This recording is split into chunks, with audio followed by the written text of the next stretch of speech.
Hi guys, welcome to EP Talks. My name is Federico and I'm the scientific advisor for IB USA. In this brief weekly podcast, we're going to look into interesting and applied research paper in the field of enology. So wherever you are at work or at home, just sit down, relax, have a glass of wine and follow me.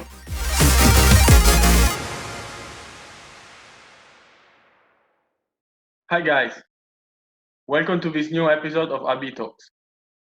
Today, we're going to explore the impact of commercial additive on red wine. The article is titled Use of Winemaking Supplements to Modify the Composition and Sensory Properties of Shiraz Wine. It has been published in the Journal of Agriculture and Food Chemistry in 2017 by Sijing Li under the supervision of University of Adelaide professor Kerry Wilkinson. Polysaccharides and tannins are the two most abundant macromolecules in wine. And individually or through their interaction, they play an important role in the sensory attributes of red wine.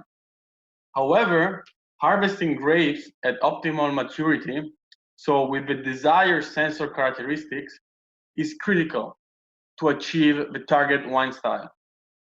However, it's not always possible. Especially with climate change, you can experience unexpected vintage conditions such elevated temperature, forcing you to either pick grapes at high sugar levels for desired sensory characters or pick early to avoid high alcohol levels in wine at a loss of quality.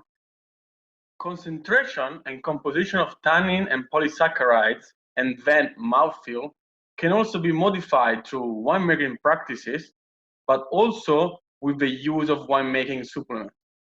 For example, commercial tannin extract from grapes or oak are often added during wine production to improve wine color or mouthfeel properties.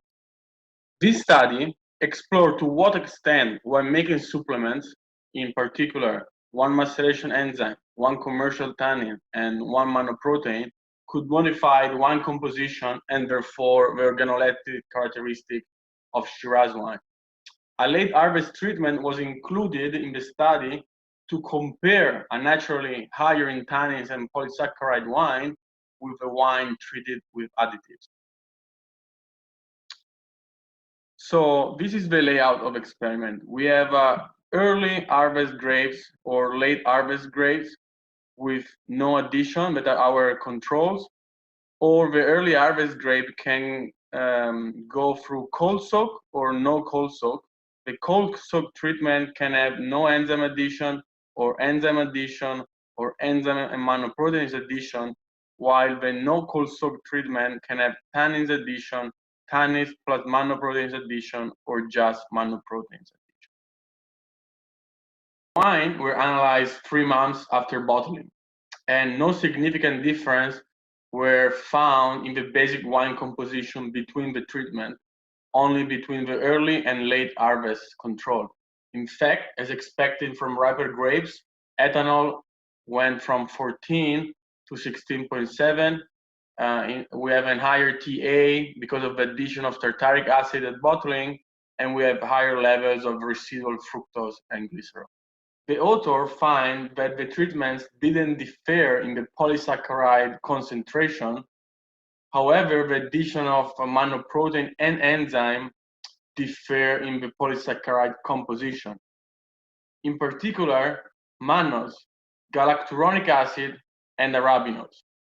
Another interesting finding is the mannoprotein concentration in the commercial product was less than 10%.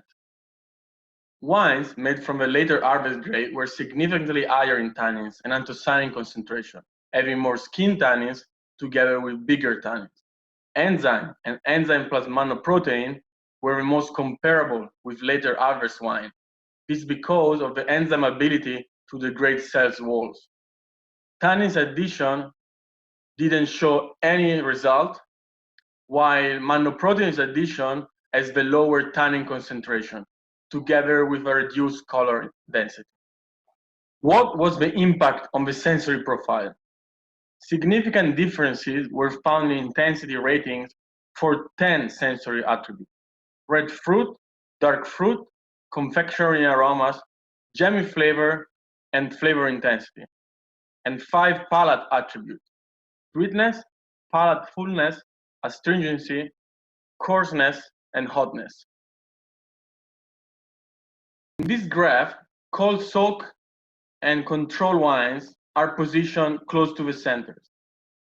Wine made with enzyme exhibit enhanced astringency and coarseness, and the addition of mannoprotein didn't significantly modify this perception. Instead, wine with only the addition of mannoprotein are on the opposite side of the graph, so with lower ratings for astringency and coarseness. Interestingly, tannin addition enhanced red fruit and confectionery aromas, whereas tannin and mannoproteins addition gave wine with higher dark fruit aromas, jammy flavor, palate fullness, and hotness, therefore most resembling later harvest wine. The outer conclusions are that maceration enzyme can enhance tannins and astringents, but the complex interaction happening in the wine could not be distinguished in these studies. Mannoproteins instead can decrease the tannins concentration and astringent mouthfeel, but when used in combination with other additives, the effects were less clear. For tannins, it's difficult to conclude whether or not the addition is a valid approach for improving color stability, since it may depend both upon the product itself and the wine matrix. However, there was an apparent modification on the wine sensory profile. This is it for this week. Thanks for listening. If you'd like to see more of this video, please subscribe to our YouTube channel or newsletter.